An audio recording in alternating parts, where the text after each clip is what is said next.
Bonjour à tous et à toutes et bienvenue aujourd'hui pour une nouvelle vidéo de physique-chimie. Aujourd'hui, on va s'attaquer au spectre en chimie organique. Donc du coup, c'est moitié physique, moitié chimie, vu que en fait, c'est des outils plutôt de type physique, c'est plutôt des outils basés sur des lois physiques, mais qu'on va utiliser en chimie organique, c'est-à-dire pour comprendre ou éclaircir la structure de certaines molécules organiques. Du coup, c'est un chapitre un petit peu entre les deux, et c'est un chapitre assez intéressant. Il est relativement simple, assez court et assez facile. Mais en fait, il n'y a que deux parties. Il y a comment interpréter les spectres RMN et comment interpréter les spectres infrarouges. Mais du coup, c'est un chapitre aussi qui est assez intéressant et qui ressemble plus à un jeu qu'à quoi que ce soit d'autre. En fait, c'est presque des énigmes ou des sortes des challenges, plus que en fait, un véritable cours très théorique. Du coup, aujourd'hui, on va commencer avec les spectres RMN. Donc les spectres RMN sont les spectres à résonance magnétique nucléaire. Qu'est-ce que ça veut dire? En fait, il existe différents types de spectres, mais nous, les spectres qu'on étudie en terminale sont les spectres RMN à hydrogène. En fait, on peut appliquer un champ magnétique sur certaines molécules, et ces molécules vont interagir avec le champ magnétique, et la manière dont elles interagissent avec le champ magnétique est assez importante. En fait, elle nous renseigne sur la nature de la molécule. Et du coup, ce qui se passe, c'est qu'on peut capter en fait les interactions entre le champ magnétique et les molécules. Et en fait, on peut décrire ces interactions sur une échelle qu'on appelle le déplacement chimique, delta. C'est ce que vous voyez en bas en ppm, partie par million. Du coup, il existe plusieurs types d'atomes qui interagissent avec ce champ magnétique. En fait, il y a notamment les noyaux des atomes d'hydrogène et les noyaux des atomes de carbone. Ce qui se passe, c'est qu'ils n'interagissent pas du tout sur les mêmes ordres de grandeur de l'échelle de déplacement chimique. Les atomes de carbone, ils vont interagir avec genre les 50-60, ils vont créer des déplacements chimiques de cette magnitude-là, alors que l'hydrogène, c'est plus entre le 1 et 12. Voilà, c'est ça l'ordre de grandeur des déplacements chimiques liés à l'hydrogène. Du coup, en terminale, on ne s'intéresse que aux déplacements chimiques liés à l'hydrogène, et vos échelles de déplacement chimique seront toujours comprises entre 0 et max 12 ou 14. Du coup, c'est quoi exactement ce spectre à résonance magnétique nucléaire? En fait, ce qui se passe, c'est que quand vous prenez des molécules et que vous appliquez un champ magnétique, c'est-à-dire vous créez en fait un champ magnétique, notamment avec des aimants, vous créez un pôle en fait, positif et un pôle négatif, vous appliquez ce champ en fait, aux molécules qui se trouvent entre les deux plaques de métal qui créent ce champ magnétique, parce que c'est comme ça qu'on crée un champ magnétique. Et ce qui se passe, c'est que les protons, c'est-à-dire les noyaux des atomes d'hydrogène, doivent s'orienter par rapport à ce champ magnétique. Soit ils peuvent s'orienter dans le sens du champ magnétique, en fait c'est par rapport à leur rotation, soit ils peuvent tourner dans le sens qui les met dans le sens du champ magnétique, et dans ce cas-là, en fait, ils sont à un niveau d'énergie très très faible, et en fait c'est l'état le plus stable, soit ce sont des noyaux avec un minimum d'énergie, ou juste ce sont des noyaux qui s'alignent dans le sens contraire au sens du champ magnétique.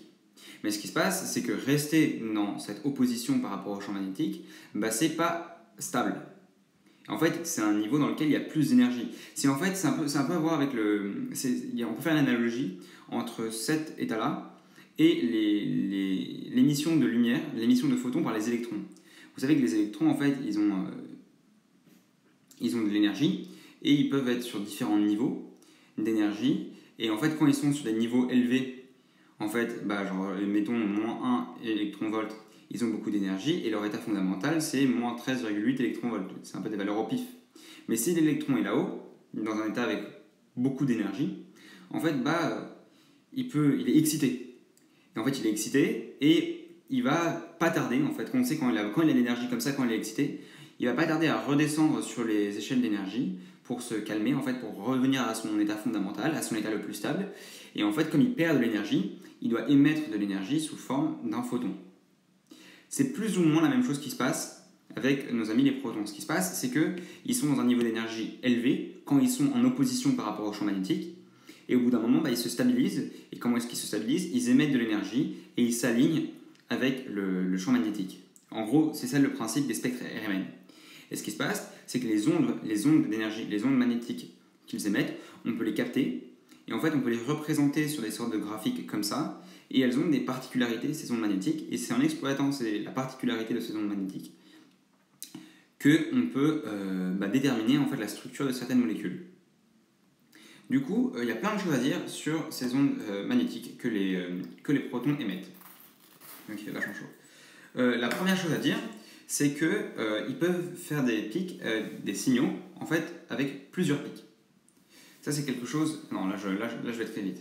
Non, la première chose à savoir, c'est que les seuls atomes qui émettent des signaux dans le cadre de la spectroscopie RMN hydrogène, ce sont les atomes d'hydrogène. Donc vous prenez une molécule, vous pouvez mettre quoi que ce soit dans votre molécule, les seuls atomes qui vont émettre des ondes dans la spectroscopie RMN à hydrogène sont les atomes d'hydrogène. Donc ce spectre-là, la seule chose qu'il fait, c'est qu'il nous renseigne directement sur la situation des atomes d'hydrogène. Et ensuite, à partir de là, on peut s'arranger en fait, pour déterminer la structure de la molécule. Mais directement, ça nous donne de l'info que sur les atomes d'hydrogène. Deuxièmement, il faut savoir que des atomes d'hydrogène dans la même situation envoient le même signal. Ça, c'est quelque chose d'extrêmement important.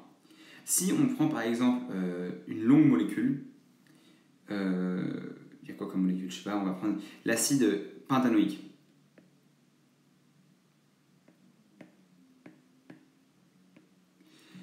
Non, mais il faut faire la formule développée pour que vous puissiez voir les groupes d'atomes. En fait, ouais, c'est quelque chose d'important, c'est qu'il faut voir en fait quels hydrogènes sont dans des situations similaires et quels hydrogènes ne sont pas dans la même situation.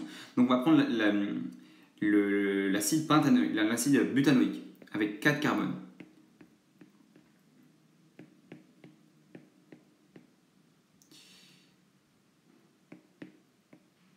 Donc là, ça c'est l'acide butanoïque que vous reconnaissez avec 4 carbones et un groupe carboxyle. Et maintenant, il s'agit d'identifier les groupes de protons qui vont ensemble. En fait, la molécule, elle n'est pas symétrique. Mais ce qui se passe, c'est que par exemple, ce qu'il faut comprendre, c'est que cette liaison-là, en fait, toutes les liaisons simples, celle-là, celle-là, celle-là, celle-là, peuvent tourner les unes autour des autres. Ce qui fait qu'en fait, cet hydrogène-là, je vais prendre une autre couleur, cet hydrogène-là, s'il y a une rotation autour de cette molécule, autour de cette liaison, il peut très facilement se retrouver en bas. Ou alors il peut se retrouver ici. Vous voyez ce que je veux dire?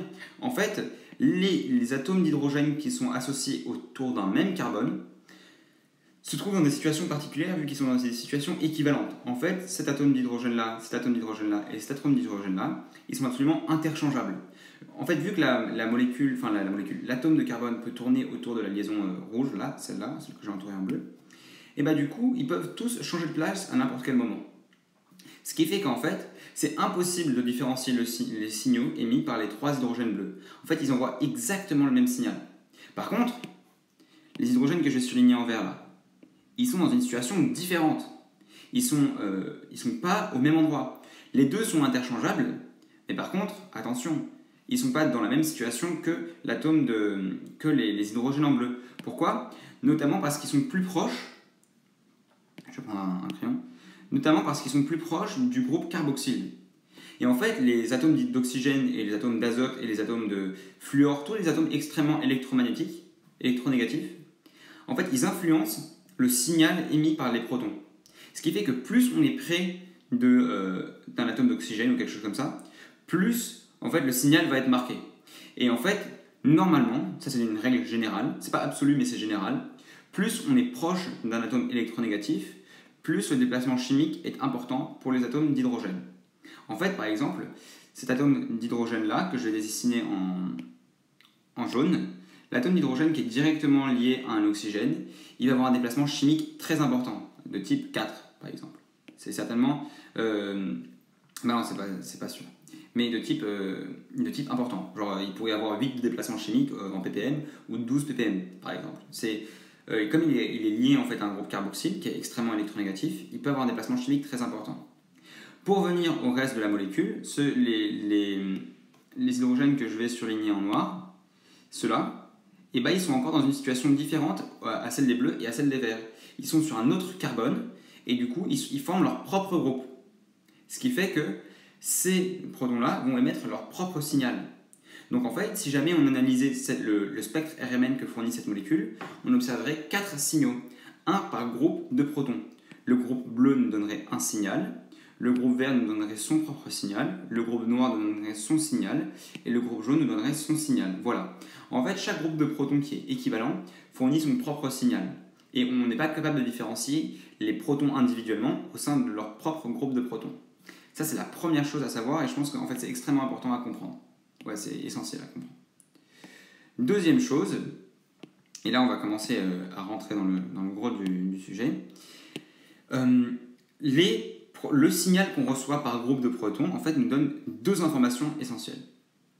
Il nous donne plus que deux informations essentielles, et en fait, il nous donne trois informations essentielles.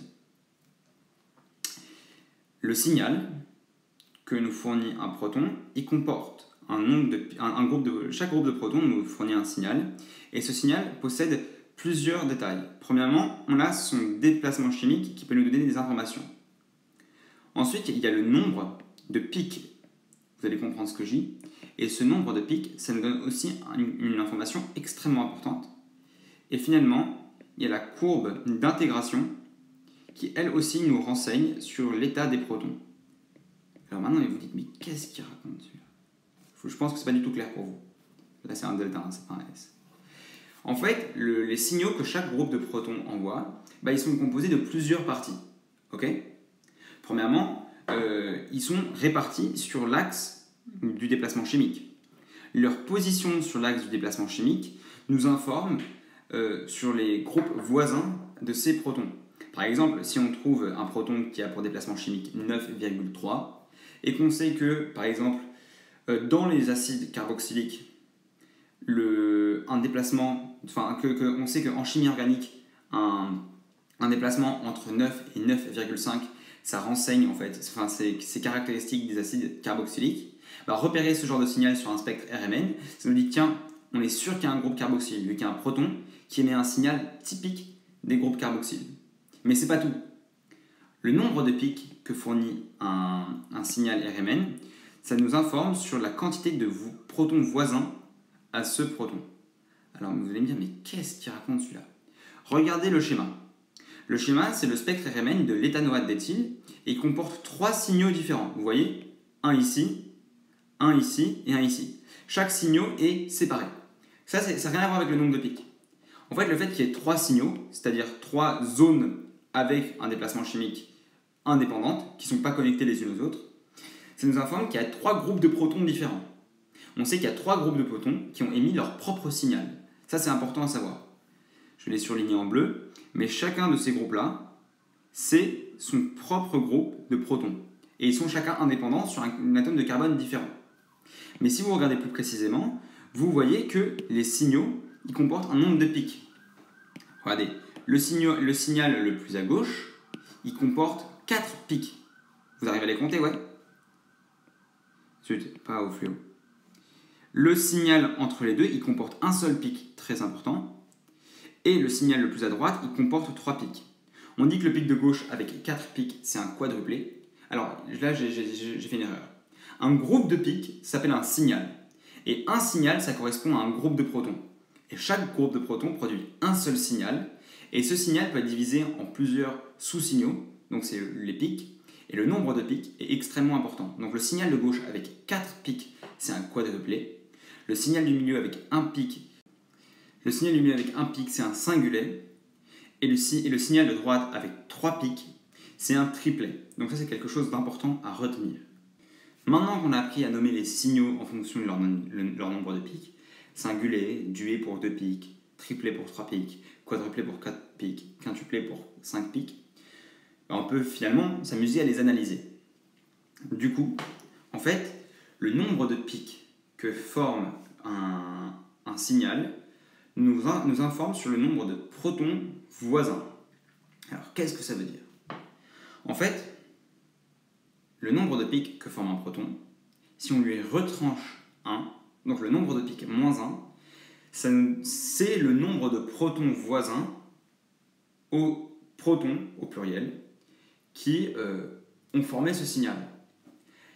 Par exemple, si vous trouvez un quadruplet, c'est-à-dire un signal à 4 pics, ça veut dire que, on fait 4 moins 1, 3, ça veut dire que le groupe de protons qui a émis ce signal, ce quadruplé, possède 3 voisins, c'est-à-dire 3 protons voisins. Et ça, on va apprendre à compter les protons voisins tout de suite. La dernière chose que j'ai envie d'introduire avant de me mettre à compter les protons voisins, qui est quand même quelque chose d'essentiel, c'est l'histoire de courbe d'intégration. En fait, vous voyez qu'il y a une ligne rouge qui parcourt le dessin, et cette ligne rouge, elle fait des sauts juste au niveau des signaux. En fait, cette ligne, elle nous informe sur le nombre de protons qui ont généré chaque signal. La taille des signaux en soi, genre le fait que le quadruplé arrive ici, que le singulier arrive ici, n'apporte aucune information qu'on peut exploiter en terminale. C'est la taille des sauts de la courbe d'intégration qui nous donne de l'information. En fait, la taille du saut est proportionnelle au nombre de protons.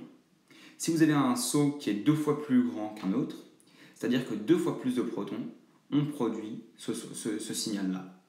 Si vous avez un saut tout petit et un saut qui est 5 fois plus grand, ça veut dire qu'il y avait 5 fois plus de protons dans le signal, qui ont participé au signal qui a produit ce saut important. Voilà ce que ça veut dire. Ça ne donne pas forcément le nombre de protons, mais souvent, en fait, la taille du saut, ça nous informe, enfin, c'est directement le nombre de protons. Sauf si on a des molécules très importantes, et dans ce cas-là, on peut avoir des multiples. C'est-à-dire qu'un saut contient en fait, de manière cachée 2 protons, et un saut 2 fois plus grand en fait, contient 4 protons. Normalement, un petit saut c'est 1 proton, un saut 2 fois plus grand c'est 2 protons, et un saut 4 fois plus grand c'est 8 protons. En gros, voilà ce que ça veut dire. Donc, c'est quoi cette histoire de protons voisins, et finalement, comment est-ce qu'on peut interpréter nos spectres RMN? Donc, c'est rare qu'on vous donne un spectre RMN, et qu'on vous dise débrouillez-vous pour trouver la molécule qui a produit ce spectre. En fait, ça n'arrive pas tout le temps. D'habitude, ce qui se passe, c'est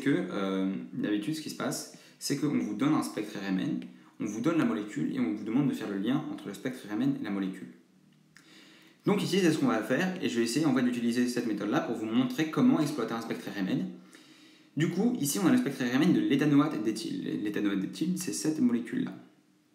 H3C. Voilà.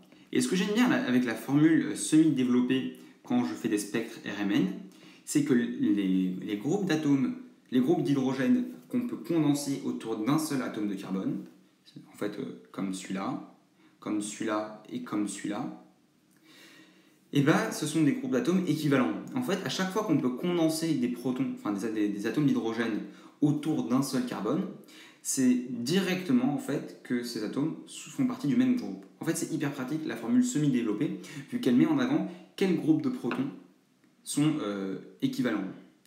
Du coup, vous identifiez déjà qu'il y a 3 groupes de protons différents dans ce schéma. Il y a ce groupe de protons en rouge, ce groupe de protons en bleu, et ce groupe de protons, enfin, j'ai déjà utilisé le rouge, en vert. Voilà. On peut même maintenant essayer de recouper le nombre de protons avec les sauts de la courbe d'intégration. Il y a 2 signaux qui font 3 protons, le rouge et le vert, et un signal qui fait 2 protons, le bleu. Du coup, on sait déjà que le bleu, il va produire le quadruplet, donc je vais mettre une petite barre bleue en dessous. Et on sait par contre que le rouge et le vert, ils vont faire chacun, un des deux va faire le singulier, et un des deux va faire le triplet. Voilà. Du coup, non, en fait, je vais laisser c'est pas mal. Du coup, c'est quoi cette histoire de protons voisins, dont j'arrête pas de vous parler, et comment interpréter cette histoire de protons, et comment la lier au nombre de pics de chaque signaux. En fait, quand 2 carbones sont liés entre eux, comme ça, directement liés entre eux. Ouais. Quand 2 carbones sont liés entre eux, ça marche simplement avec 2 carbones. Simplement avec 2 carbones. Quand 2 carbones sont liés entre eux, les hydrogènes que chacun des atomes porte, ils sont relativement proches, et comme il n'y a pas tellement de différence d'électronégativité entre le carbone et l'hydrogène, il n'y a aucune histoire de charge ni d'écran électronégatif, ces atomes en fait, d'hydrogène, ils interagissent entre eux, ils se voient. En fait, ils sont tellement proches, et le lien entre les 2 carbones est si insignifiant en fait, parce qu'il est absolument neutre, et il y a aussi le lien hydrogène-carbone est aussi neutre, que ces 2 atomes d'hydrogène peuvent interagir entre eux. Du coup, en fait, les groupes d'atomes qui sont séparés uniquement, les groupes d'atomes d'hydrogène séparés uniquement par une liaison carbone, c'est ce qu'on appelle des atomes d'hydrogène voisins. Par exemple, ces 2 hydrogènes-là, que je vais surligner en rouge, ce ne sont pas des hydrogènes voisins. Ils ne sont pas séparés par une liaison carbone. Les deux sont attachés au même carbone. Ça veut dire que ces deux hydrogènes sont équivalents. En fait, ils partagent la même place. Et ils feront le même signaux. Mais par contre, les deux hydrogènes que je vais surligner en bleu, ce sont des hydrogènes voisins, parce qu'ils sont attachés à un carbone différent. Le premier hydrogène est attaché au carbone en vert, et le deuxième hydrogène est attaché au carbone en rouge. Mais pourtant, ils sont assez proches pour interagir entre eux. Et c'est ça ce qu'on dit, en fait, c'est ça ce qu'on nomme des hydrogènes voisins. Du coup, prenons le groupe rouge. Le groupe rouge, il a combien d'hydrogènes voisins? 0. Parce que, en fait, l'hydrogène le plus proche de ce groupe rouge-là en question, c'est ces deux-là. Mais ils sont séparés par 2 liaisons, enfin 3 liaisons, dont 2 liaisons carbone-hydrogène. Donc c'est mort, franchement, ils ne seront jamais voisins. Ils seront jamais voisins. Du coup, ce groupe d'hydrogène-là, le groupe d'hydrogène entouré en rouge, a 0 voisin. Du coup, vous rajoutez 1 au nombre de voisins, donc 0 plus 1, 1, et ça vous donne le nombre de pics que va former le signal, un seul pic. Du coup, ce groupe rouge-là va produire le singulet. Vérifions si notre technique marche avec les autres groupes. Prenons par exemple le groupe en bleu, le groupe CH2. Le groupe CH2, en fait, on va zoomer dessus. Il y a l'oxygène ici, il y a le carbone. Ici, il y a les 3 hydrogènes du carbone de la fin et les 2 hydrogènes du CH2. Et c'est le groupe CH2 qui nous intéresse. Vous voyez que chacun des 3 hydrogènes que je vais surligner en vert sont des hydrogènes voisins aux hydrogènes du groupe bleu, parce qu'ils sont séparés uniquement par une liaison carbone. Ouais. Du coup, on peut dire que notre groupe CH2 possède 3 voisins. Du coup, s'il possède 3 voisins, il forme un quadruplet. Et ça, parce que 3 plus 1, ça fait 4, et ça correspond en fait à notre analyse. Le quadruplet ici correspond effectivement au groupe bleu. Pourquoi? Parce qu'en fait, on l'avait déjà deviné avec l'histoire de la courbe d'intégration, mais maintenant on peut le clarifier.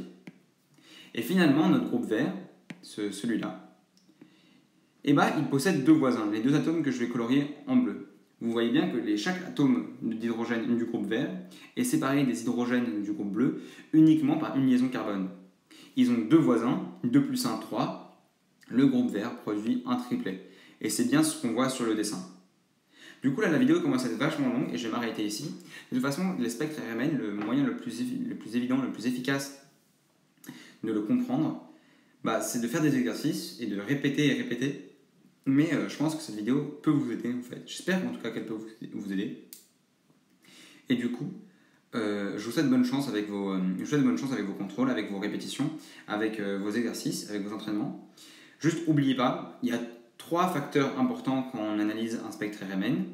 La taille du saut d'intégration, la taille du saut de la courbe d'intégration, qui est proportionnelle au nombre de protons qui construisent le signal. Le nombre de pics qui produisent le signal, parce que le nombre de pics moins 1, c'est le nombre d'atomes voisins aux atomes d'hydrogène qui ont produit le signal. Et le déplacement chimique nous renseigne sur la position, en fait, la nature, le contexte électronégatif de l'atome, du ou des atomes d'hydrogène qui ont produit ce signal. Merci beaucoup, j'espère que cette vidéo vous a aidé. À bientôt!